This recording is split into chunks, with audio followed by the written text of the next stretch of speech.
Okay, Hugo. So I think the first place to begin is to remember that you don't start essays with this kind of clunky. The first poem I analysed when trying to answer the question makes it sound a bit robotic. So you know, you perhaps need to start with some kind of more general statement about intimate relationships, the fact they're challenging, demanding things, and that poets are drawn to them and are interested in using their kind of medium, the medium of poetry, to have a look at the kind of things that take place in intimate relationships. The challenges, the dangers, the problems, the successes, the fruits of them, and so on and so forth. And then what you need to think about is, you should put a date by each poem, by the way, in brackets. But you should try and link them in this first opening. So rather than going the first one, the second one, the third one like that, you need to say La Belle Dame sans Merci by John Keats, which depicts a beautiful woman without mercy who takes advantage of an easily seduced knight. I'll show you how to link it in a second. I just want to pick up on the idea that the mood in the poem is one of chivalry. Chivalry is not a mood; it might be a subject matter. Keats is sort of exploring some of the ideas that supposedly surround chivalric behaviour. He's looking at a knight. The sort of ordinary way of thinking about chivalry is that the knight is the kind of potent sort of character who perhaps rescues a maiden who is helpless. So that's sort of one way of thinking about it. And one of the things that Keats does is he kind of reverses that and turns this woman into, far from being a sort of helpless victim, is actually a femme fatale, a dangerous figure. So perhaps one of the things that Keats is doing is he's turning sort of chivalry, stories about chivalry or chivalric romances, he's inverting them and turning them on their heads. Anyway, when you get to the end of this point, you then move on to the next poem, My Last Duchess. Well, perhaps you could just make a link between the two. What's the link? There is a potential link between the two because, of course, they both feature dangerous characters and victims. So maybe that would give you the link here. Similarly, Robert Browning's My Last Duchess, in which an egotistical, paranoid duke attempts to control and monitor the entirety of wife's life, features a relationship in which there's a distinct imbalance of power. So you see what I mean? Make that into a linking sentence, and then do the same as when you get down to here. Next poem I studied in order to get the answer to the questions. Remember, what is there any sort of I don't know. Is there any way of sort of making a slightly smoother connection between the subject matters of those two poems? Or if there isn't a sort of obvious connection, then why not just point out that there's a contrast between the two? So whereas the other two that you've mentioned are poems that are sort of about cruel, despotic, dangerous characters in a relationship, maybe the one about Remember is a poem about a person making a sacrifice. So you could sort of, do you see what I mean? A more coherent introduction would sort of move a little bit more smoothly on from poem by poem. I think you're trying to do it there, but not as you move on. You're trying to do it a bit more, but perhaps not as successfully as you sort of you could do. Again, you could link, couldn't you, Marry Song and Remember? After all, you've got the fact that in Marry Song, in the end, the man realises he has to make a sacrifice, in much the same way as in Remember, after the Volta, in the sestet, Rossetti's speaker comes to a very similar conclusion, doesn't she? This needs to be in brackets here. Once again, that clunky kind of connection is one that needs to be improved on. First line was the next poem. Actually, in terms of the order in which we studied them, it wasn't anyway. But that's irrespective of that. You need to think about a slightly more subtle argumentative connection, or if it's not an obvious connection with Marry Song or whatever. Just make a link, and that would be sort of much better, wouldn't it? Same for Sonnet 116. And also, you deal with your first three big poems first. So That's La Belle Dame sans Merci, My Last Duchess, Sonnet 116, and Remember, and then First Love and Marry Song. So really, First Love and Marry Song kind of, you know, are the ones that we're sort of less interested in, and My Last Duchess and Remember, Sonnet 116 and La Belle Dame sans Merci, they're the big ones to deal with. And try and avoid these really short little sentences here that you kind of tack on. I think they could profitably be sort of avoided, to be honest with you. Okay, so I've moved on now to the second paragraph. You have a tendency to write really short paragraphs. You're not giving yourself enough room to kind of develop, I don't think, interesting arguments here. So blindness and misinterpretation occur in many poems. Well, they don't occur in the poems, do they? They occur in the relationships which the poems present to us. So I think you need to make that clear and avoid that in subsequent paragraphs or subsequent statements. So, you know, that's the idea, isn't it? And then you say, and can be the reason why poems are not ideal for teaching us about the nature of intimate relationships. I'm not really sure what you mean.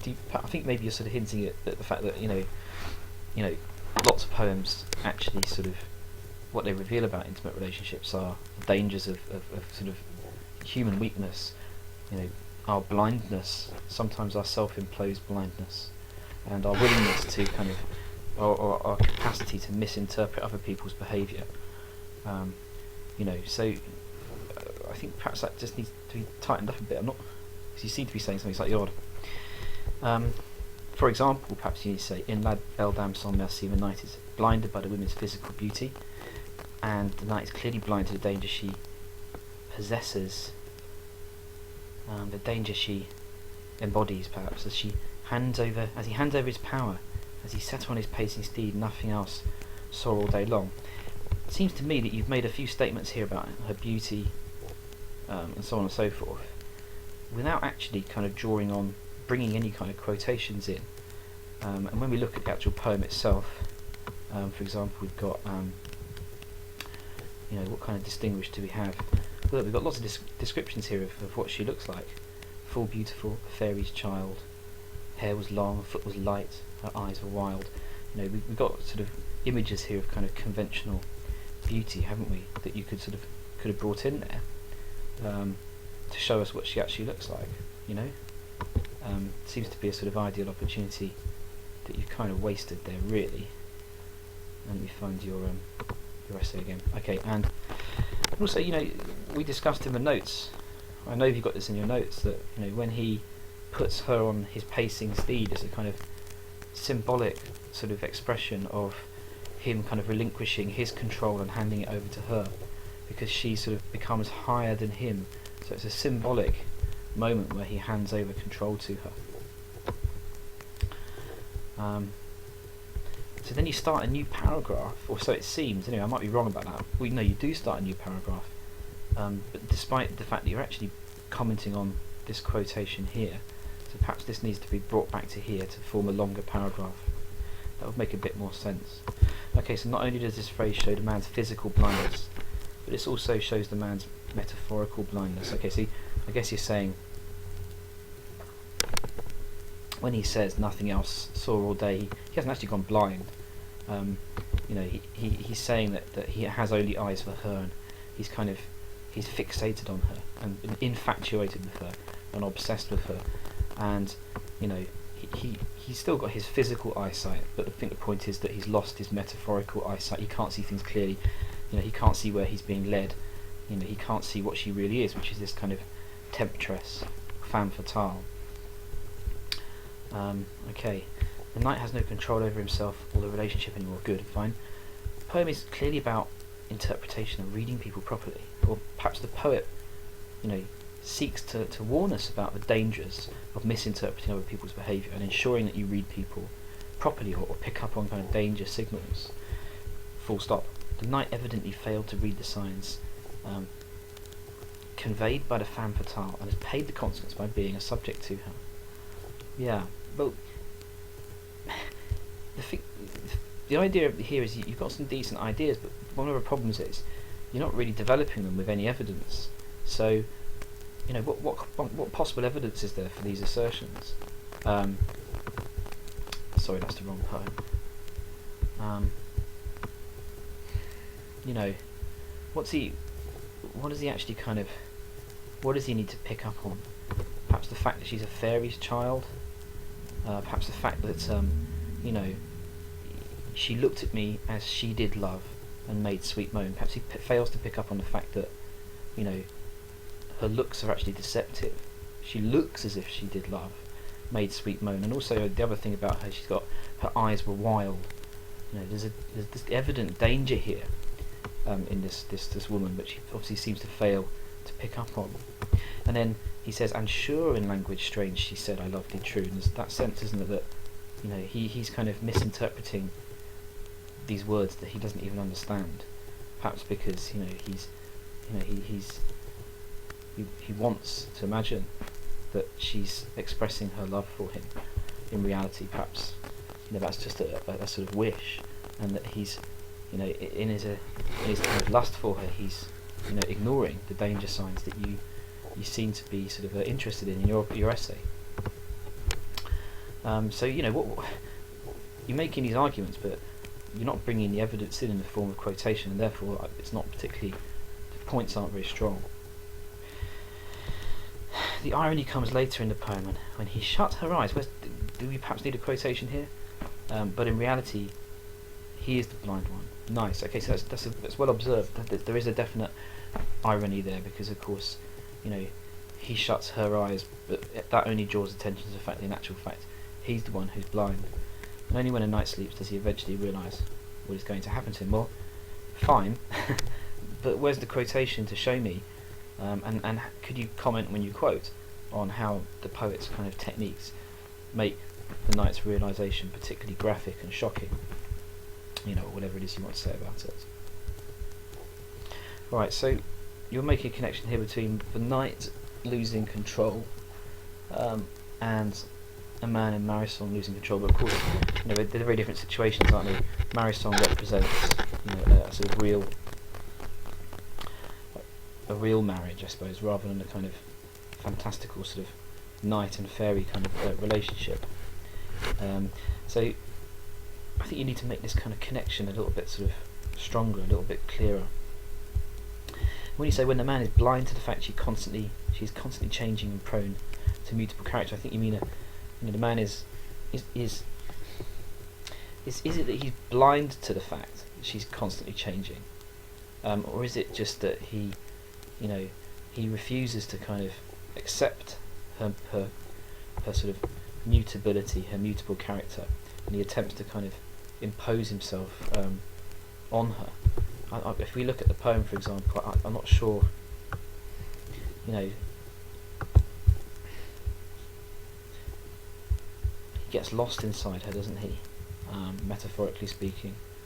I don't know how often, I'm not sure how much evidence there is that he's kind of actually blind to the fact that she changes, but you could argue, I suppose, that he's blind to the need or the necessity to, you know, adopt a different course of action when it comes to understanding her. So perhaps that's something that, you know, that you could sort of pick up on, or would make more sense in your sort of argument.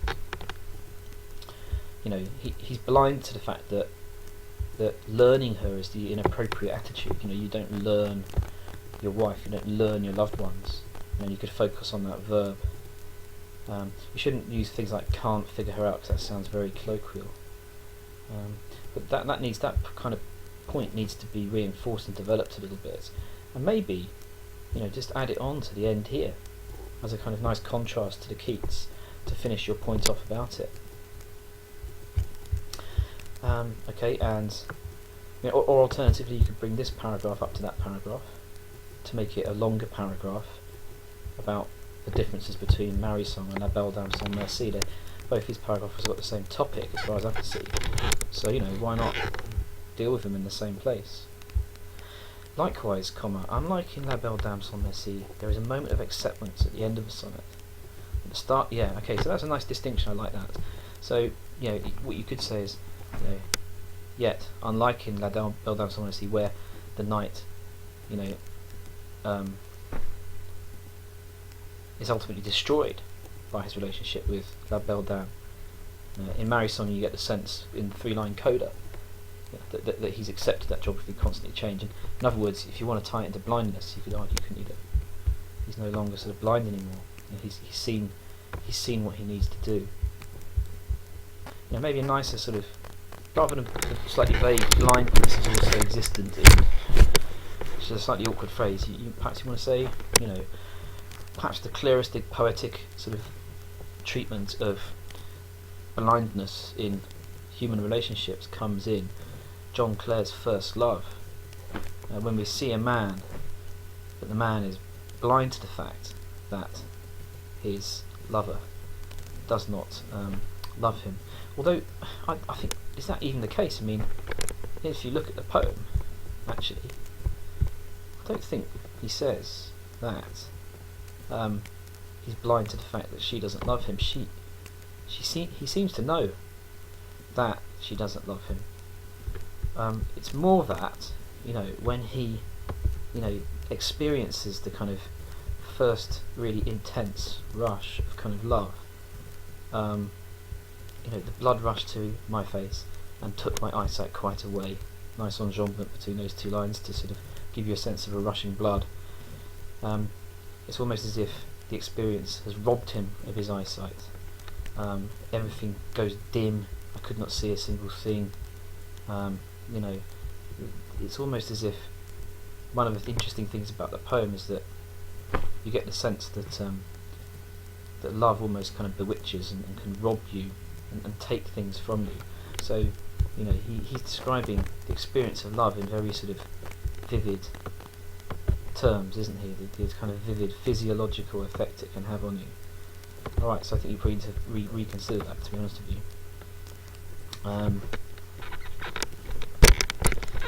So when you go on to say the phrase "my heart has left its dwelling place in the eternal court no more" shows that it's been preoccupied without asking how she feels. I don't know what that means. Now it is I don't know why you start a new paragraph here or here. Now it's too late for the man to turn back. Throughout the poem it's clear that the man has been constantly blind to the fact she doesn't love him.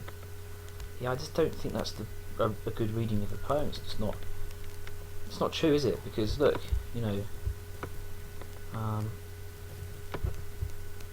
all the way through he's been struck by a feeling of love for her and thinks about her as sort of almost having robbed him in a magical way of kind of the capacity to move or see.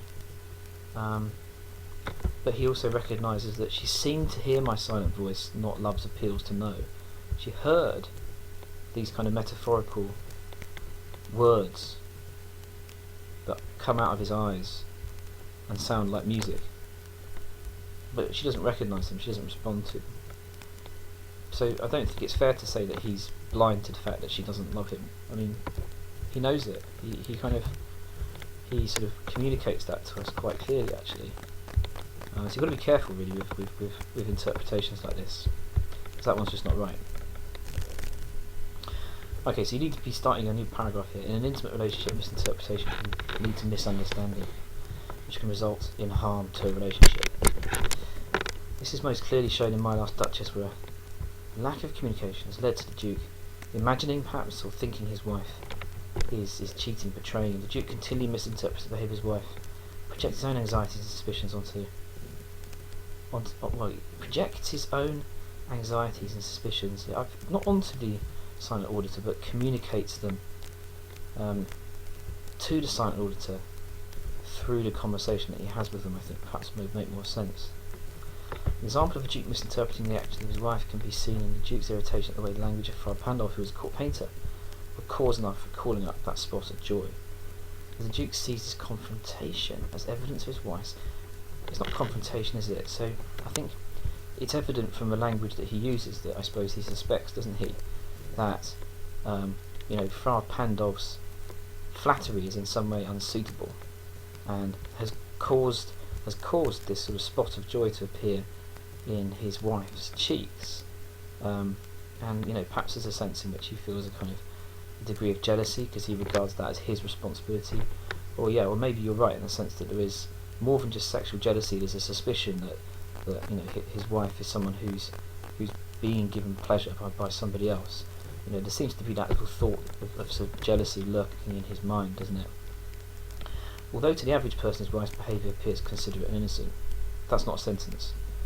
Okay, but you might want to point out that, in actual fact, although we can tell from the Duke's language that he appears to be preoccupied with the possibility, or he appears to be thinking of the possibility that maybe someone has, he seems to be annoyed about the fact that someone else can be giving his wife pleasure.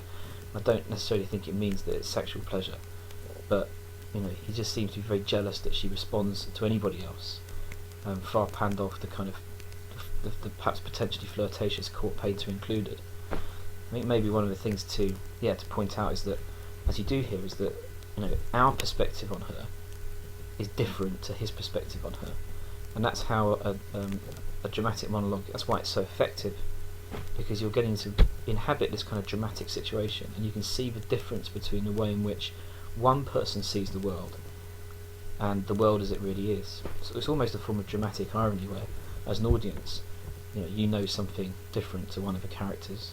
So I think you've got a good point there, but you could make it a bit clearer. I think that's part of the power of the poem, is that the Duke clearly has such a warped perspective on life. The verb looking in the second line of the poem is ironically ambiguous. Okay, yeah. As on the one hand she is looking... I don't know who she, he is, perhaps you need to make that clearer. So as on the one hand, the Duke's wife, or the subject of a portrait, is looking, inverted commas, as if she were alive because of the vividness of painting. Yet on the other hand, looking is what she can't do, and that was the reason she was killed. Although on the other hand, looking is what she can't do, and that was the reason she was killed. Yeah. I guess the irony is, of course, that when the Duke says that's what she was like, looking as if she were alive, I suppose the irony is that now she's dead, the last thing that she can do is look herself. All that can happen is that people can look at her. I suppose what you mean is the reason she was killed was because her looks went everywhere, according to the Duke. That's a quotation. And he killed her because he killed her because he couldn't control what she looked at and what she took pleasure from. She was indiscriminate, and basically the best way the Duke can control the way she looks and where she looks is by having her killed and basically essentially turning her into a painting. So not physically turning into a painting, but all that's left of her is a painting, and he can control the painting by symbolically bringing back the curtains. So I think perhaps you could explain that a bit better. This double meaning reminds her, and this verb look is particularly important throughout the poem. This idea of double meaning is further established when the Duke misinterprets flirting for kindness and courtesy. Yeah, so this is one aspect, isn't it, of his misinterpretation of events. He misinterprets flirtatious, innocent flirting for kindness and courtesy. Maybe it's the other way round. Maybe, arguably, he sort of misinterprets courtesy, courteous behaviour, as evidence of sexual misbehaviour. Perhaps. The Duke criticises his wife for misinterpreting gifts. What's that? Yeah. I'm struggling to see how these points are connected together. I'm sure they are in your mind, but you haven't made it clear. Perhaps the link is that, of course, that when he, misinterprets the gifts, is that, the gifts that some officious, like that bough of cherries, the Duke seems to regard these gifts, like the broken bough of cherries, as sort of deeply suspicious, and he thinks that she fails to realise that these gifts are kind of love tokens, and he sees them that way. But we've got no reason, and all the evidence in the poem suggests that the Duke is the kind of the paranoid fantasist, the jealous husband. Who's to say that she wasn't right to interpret these gifts as being innocent? I mean, he's the one who seems to be misinterpreting them as, as evidence of someone, trying to flirt or trying in some way to sort of get to her. So I think it's a bit. Is it the Duke rightly criticises? I think the whole poem suggests that the Duke is pretty wrong about all of these things.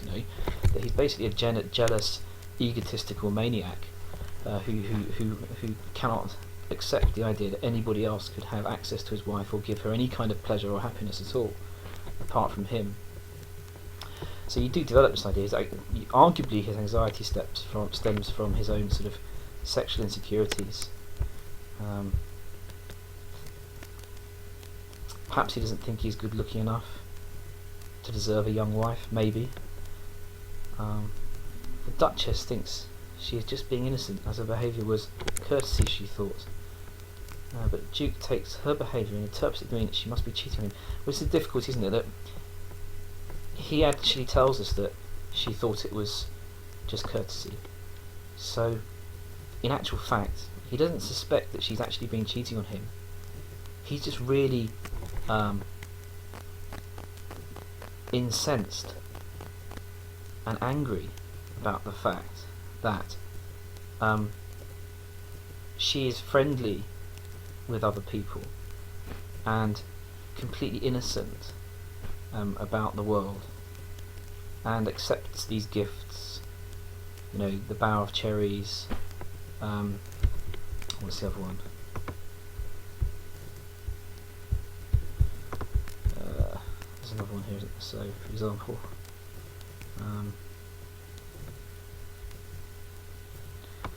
the white mule she rode with around the terrace. All and each would draw from her alike the approving speech, or blush at least. She thanked men. Good. Okay, so, she's kind of indiscriminate in the things that make her happy. And the Duke seems to think that, lots of these gifts are, potentially gifts from people who have motives which are, less innocent, but that she doesn't realise them. What really drives his jealousy and anger, I suppose, is the fact that, she refuses to she thanks people, she responds to other people's trifling gifts innocently and with exactly the same level of thanks as she responds to the gift of his sort of noble name. And that's one of the things that kind of disgusts him the most in some respects. Back to your essay, but the Duke takes her behaviour and interprets it to mean she must be cheating on him. No, it doesn't happen. And that some official broke in the orchard for her and took the bower of cherries. You're misquoting the poem. You're not actually quoting the poem. You haven't got enough of the real poem in there. It's wrong. The fact that the Duke fears for his capabilities is further accentuated by use of the word cherries, which is often affiliated with virginity. Well, I guess the point here is that, he regards, some people could say that the bough of cherries, that part of a cherry tree being snapped off, is what we call a symbolic emasculation. In other words, it kind of represents, the Duke losing his manhood, and that's why it's in the poem, because it tells us that, he regards the Duchess being friendly with other people is a kind of form of robbing him of his potency and power. So yeah, it's definitely the case that perhaps, lurking behind his anxieties about her are, fears that he's just not up to it. But I don't think he necessarily suspects that someone else has slept with her. He's just really annoyed that she doesn't seem to give him the kind of respect and attention and thanks that, as an egotistical maniac, he believes, and a snob, that he deserves. He's furious with her for treating everybody the same. She's very kind of, what's the phrase, egalitarian, and he's the opposite of that. And he's infuriated by the fact that she doesn't respond to him in the right kind of way. Let's have a better topic sentence here. Blindness is further shown in My Last Duchess.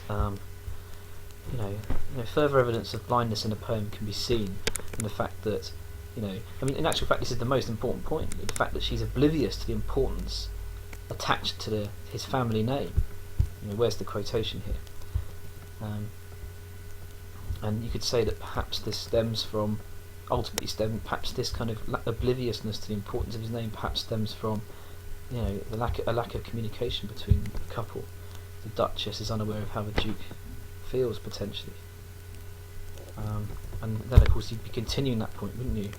You know, the Duke is evidently too arrogant to speak to his wife. Where's the evidence for that? I mean, he says, doesn't he? You know, who'd stoop to blame this sort of trifling, even if, you know, even had you skill in speech, which I have not, it's a lie, to make your will quite clear to such an one and say, just this or that only disgust me, here you miss or there exceed the mark. And even if she let herself be less than so, nor plainly set her wit to yours, forsooth, and made excuse, even then would be some stooping, and I choose never to stoop.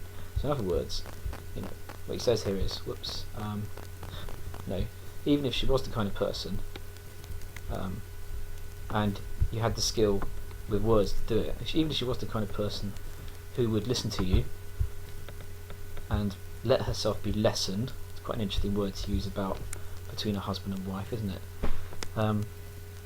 Even if she was the kind of person who wouldn't sort of argue with you, even that would be some stooping, and stooping means that he's reluctant to engage in that kind of thing because he regards it as being what we call demeaning. You know,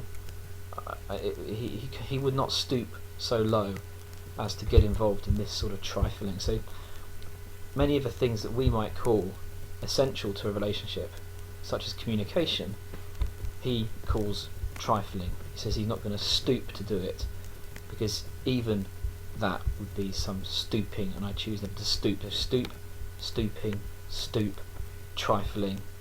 You know, he's an egotist, isn't he? He's not someone who's willing to, you know, sacrifice his own sort of feelings. Sacrifice his own sense of his own importance by bringing himself down to the level of a younger wife and talking to her about her behaviour. He's not interested in it, is he? So yeah, you need to sort of, I think, explain that a bit more clearly. Use quotation, and of course, you should remember that perhaps commenting on something like repetition of the words stoop and stooping is evidence of the fact that he sees himself as higher than her and her as lower, and that would enable you to make a point and back it up with an observation about language. Now this stuff just looks bonkers to me. Like, why are there so many small paragraphs? It's really weird. You need to be. So we're moving on to misinterpretation. So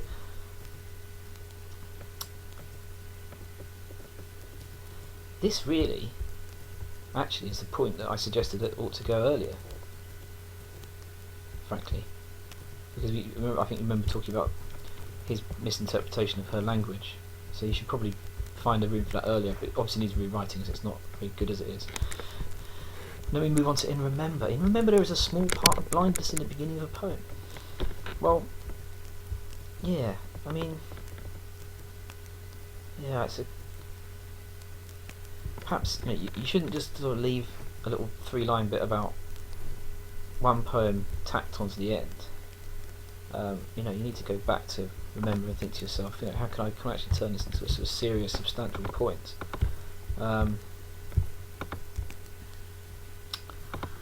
So let's have a look. Remember when I've gone away.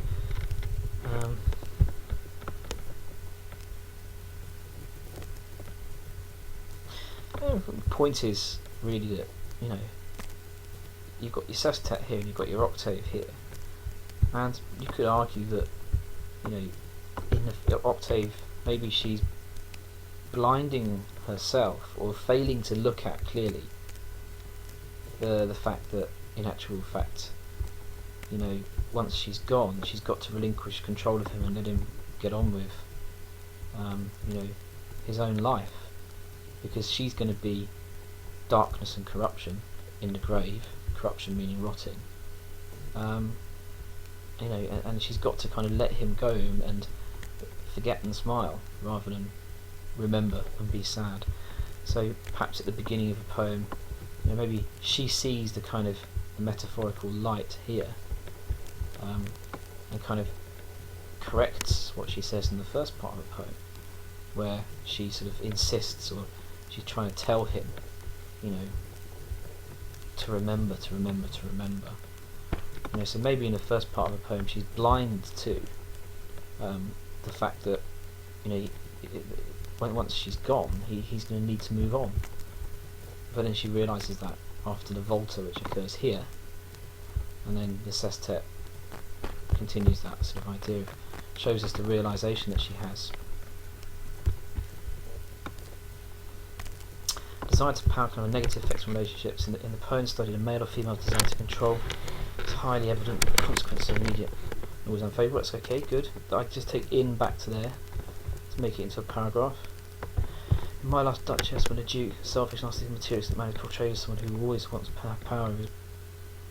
That's not a sentence if you read it out to yourself. The Duke starts strongly as the silent auditor is addressed by the Duke in an imposing manner. Furthermore, in the first line, the Duke asserts himself by saying, "Will it please you sit?" You know, okay, right, so I guess what you're talking about here is the fact that in My Last Duchess, the whole sort of situation of the Duke and the silent auditor is one in which, you know, the Duke exercises control and power. You know, so there's the symbolism of asking the sort of the Duke asking the silent auditor to sit down. As you say here, yeah. So he's keen to sort of emphasise his power and the speaker, the silent audie's subservience. And yeah, there's always the kind of visual side of things when he, you know, he's very controlling. You know, he's the person who's got control of the image of the Duchess. He can control her in death in a way he could never control in life. Okay, so you can probably make that clearer. So this idea is apparently reinforced the verb durst, but if you don't put it in context, I don't know what durst means or who says it to whom. So, you know, you're not really made your ideas plain there. The Duke imagines people are in awe of his power, and how dare anyone question this fact? The Duke, I don't understand what you mean. He can achieve this as the Duke, only capital letter, only surrounds himself with people who are accustomed to subservience to him. What's the evidence for that? The Duke will only acquaint himself with people who are less wealthy, therefore he will feel more powerful. What's the evidence for that?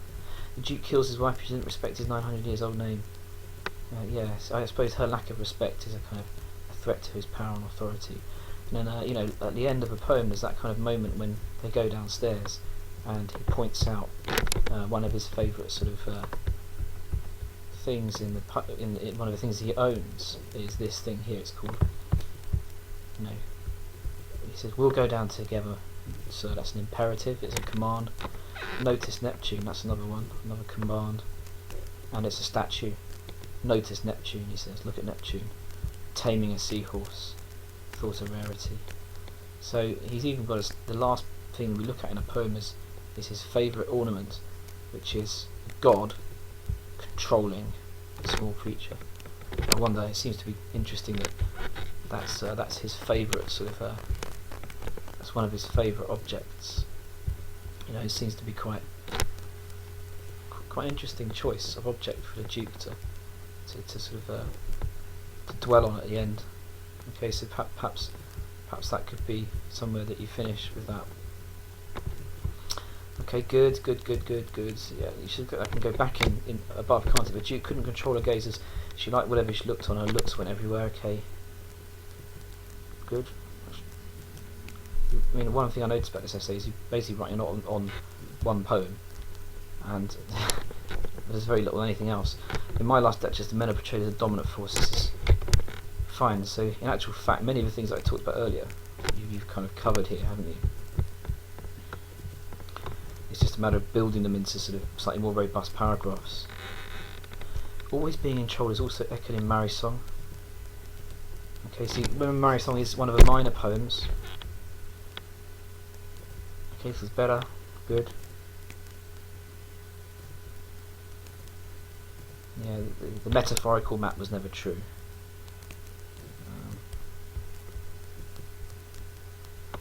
So this is fine, but so far I feel you've only discussed a bit of My Last Duchess, lots of My Last Duchess, a bit of Marie song twice, and then a tiny bit of La Belle Dame sans merci. So you've only actually, I suppose you touched on Remember as well, lightly, but not very much.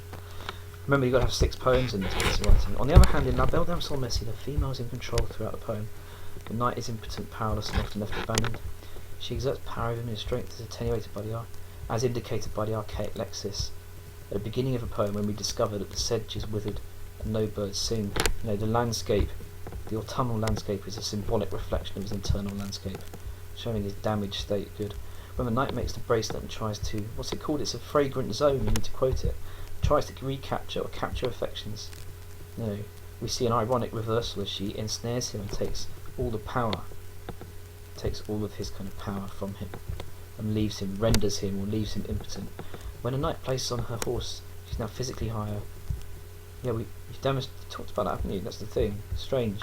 Kind of there's repetition here. You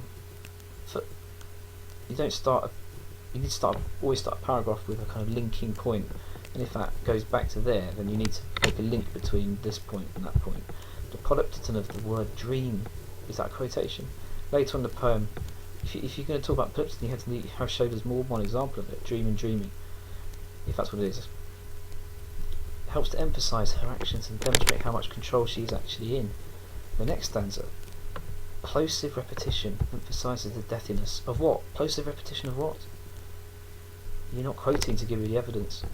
The whole poem shows that she's not showing, but shows that to be enthralled is to be enslaved, and full stop. Arguably the whole poem is an allegory for falling in love so deeply with something that you become dependent on it. Of course, it could be a sort of allegory for becoming addicted to something. It could be an allegory for becoming addicted to a drug, for example. So you need a connection here. Sonnet 116. What's the connection between Sonnet 116 and the previous poem? Detailed description of what love is and what it can be influenced by. The poem says love shouldn't change.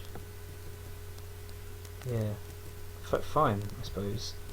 I'm not quite sure what the link is between the two, between this paragraph here and that paragraph. I'm not sure you've necessarily found the right kind of balance there, or the right kind of sort of connection. And then, what sort of happens? Let's go back to Sonnet 116. Okay, Hugo, so perhaps what you need to emphasise here is that, you've got a poem about capriciousness, about, that's a poem about La Belle Dame sans merci.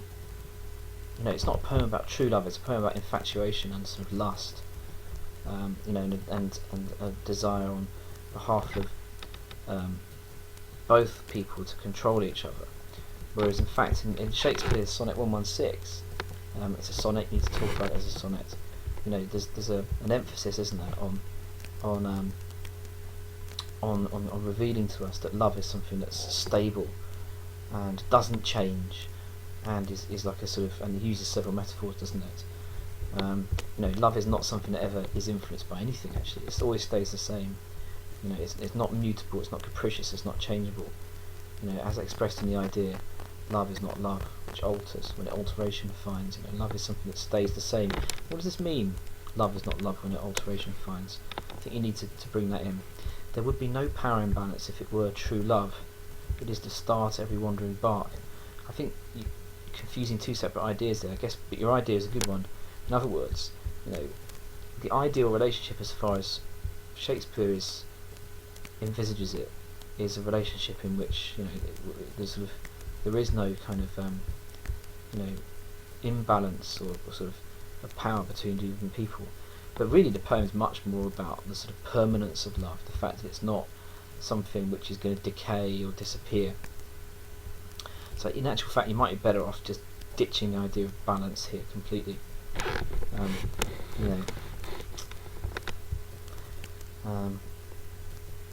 So yeah, you might just be better off ditching the idea of balance and equality completely, and just explain to me what Sonnet 116 explains about the ideal nature of love. It's not a victim of time, mortality, common mortality and death. It's not time's fool. You haven't really explained what this means. you haven't explained, as in common with a lot of the essay, you haven't explained a lot. I mean, what is a wandering bark? You know, what is it? A fool in the sonnet. You've got a note on that somewhere. Look it up to see what he's implying about the true nature of love. Love is not time's fool. I think, as I said, drop the idea of power imbalances here. Frankly, it's not making much sense. You need a better introduction to this section. Selfishness and selfishness are often portrayed as factors we can damage. Selfishness, selflessness is unlikely to be something that could damage a relationship. Oh, sorry, I see what you're saying. It's a bit selfish behaviour is something which poets often argue or show us could damage a relationship, whereas conversely, selflessness is something to be valued. Selfishness is found in My Last Duchess. No.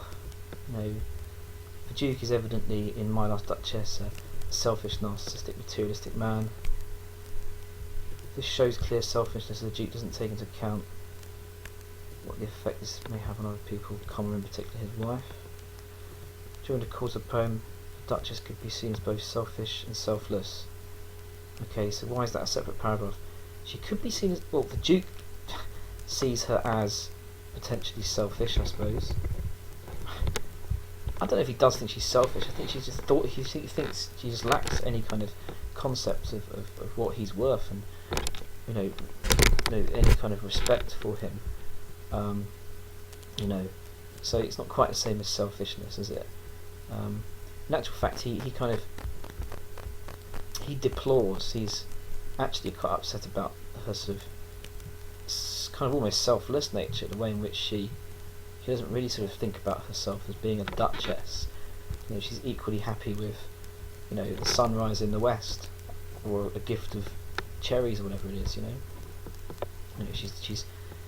He's the kind of guy who likes statues and 900 years old names. So maybe her very kind of selflessness, if you like, or the fact she's not particularly selfish, actually is something that makes is a big difference between the two. So I don't think she's selfish for not respecting a 900 years old name, but she's kind to everyone, too easily impressed. That's the quotation. We haven't finished it off.